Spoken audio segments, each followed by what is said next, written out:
Hello, Professor Winston and fellow students of Biology 185. My name is Hector Sanchez, and I am talking from the Department of Let's Stop Drugs Together. Now, we have gotten a report from the DEA about this new powerful drug and addictive drug that is called 2C-B. It has made its way into the hearts of Americans, deep into its country, and I'm here to talk to you about what it is and its origin. Now, I can have your attention. 2CB it was first synthesized in 1974 by Alexander Sasha Theodore Shogin, a psychopharmacologist, aka the godfather of psychedelics. As you can see here, it'll be this man right there. 2CB is part of a family of the 2C created by this man right here, meaning there's a lot of 2C-like drugs out there, but in his own demented perception, 2CB was his finest work as he believes it was perfected to do what he wanted to do. When the drug started, it was first used as an aid in therapy to make people open up, as the drug will make people sentimental and more moody, as you could say, and they'll express more feelings. It was used and produced in Germany by a company, or what's it called? A pharmaceutical company called Jerdawell as an aphrodisiac. And people found out that when taking large amounts of this drug, interesting effects will happen. It increased popularity here in the US in the early 2000s as a replacement for the illegal drug MDMA after it was illegally banned here in the US in 1985.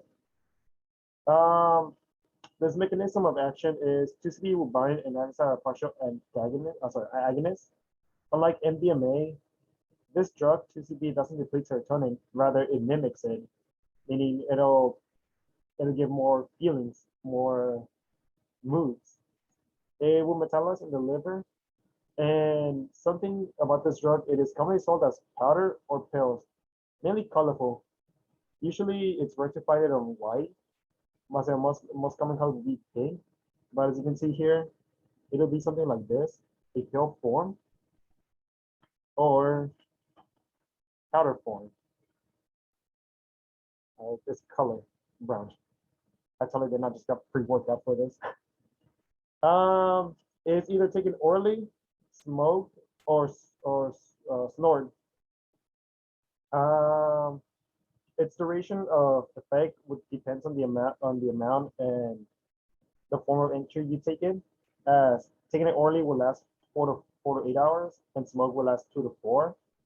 Something interesting about this drug is there's no lethal amount yet. As one of the scientists that was helping, or that was working actually, for the man right here, Alexander Theodore Shogin, he took a lethal dose as said by this man right here, which was more than 35.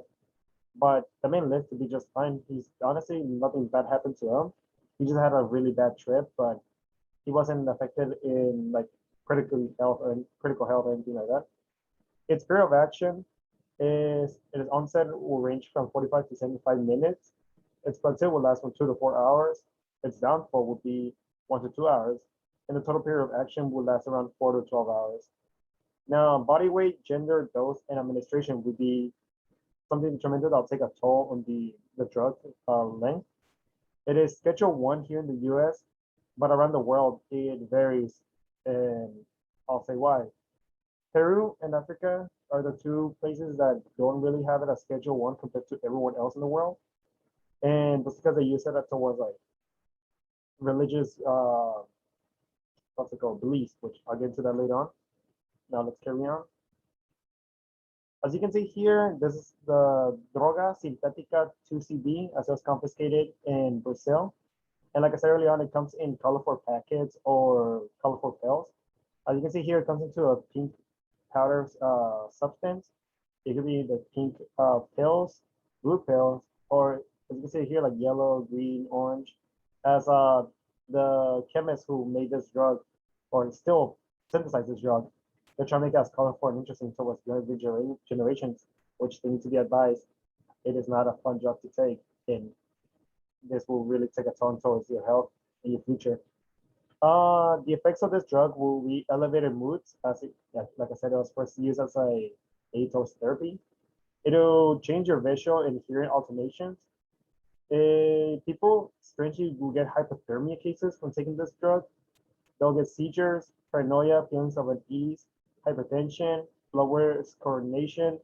They have short-term memory loss. It increases blood pressure, increases heart rate, so it's not recommended for anybody suffering with diabetes or any other sort of like health-related issues. It gives mild muscle spasms, gastrointestinal discomfort, major headaches, and as you can see here from this picture that I've done here, people who are taking this drug will start expressing some manifestations as their muscles will be stiff, their pupils will dilate, they'll start shaking a lot because considering that people who take this drug will suffer from hypothermia as the body will start cooling itself. They'll have decreased appetite, malnourishment, so meaning it'll be hollowed out or really skinny. They'll suffer from face flushing, which is when the face turns red, and they'll have incoherent speech, which it's something that takes a toll on the frontal lobe as it'll affect like the speaking. Warnings of abuse is people will suffer from unstable moods, meaning they will stop talking to family, friends that they're really close to. Their body temperature will drop severely. They're easily frightened, paranoid. They have lower attention span. They have difficulty remembering the simplest tasks, and they have vision distortion, blurriness, meaning they won't see as good as they used to be. They have trouble walking. And some interesting facts about this drug is there's actually no reported 2C-B deaths as of yet.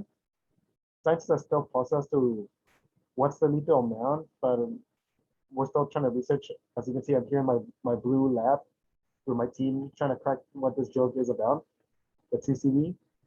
Like I said earlier on, it is used in rituals by the Nyanga, Sangoma, and the Amakira tribes in Africa as a form of like spiritual ascension or spiritual, to say, like awakening. It is most commonly seized from teens and young adults in clubs, parades, and discos. It is considered Schedule 1 nationally, except for those two countries which feed Peru and Africa. And scientists are still puzzled as to why is there not so much information on this drug and its contraindications. Now on the bottom, I put some interesting references that I used to make this infographic, or sorry, that the DEA used to make this infographic, and it's worth checking out for more information towards this drug. And that is all that I have for today. Thank you so much for your time, and see you guys later.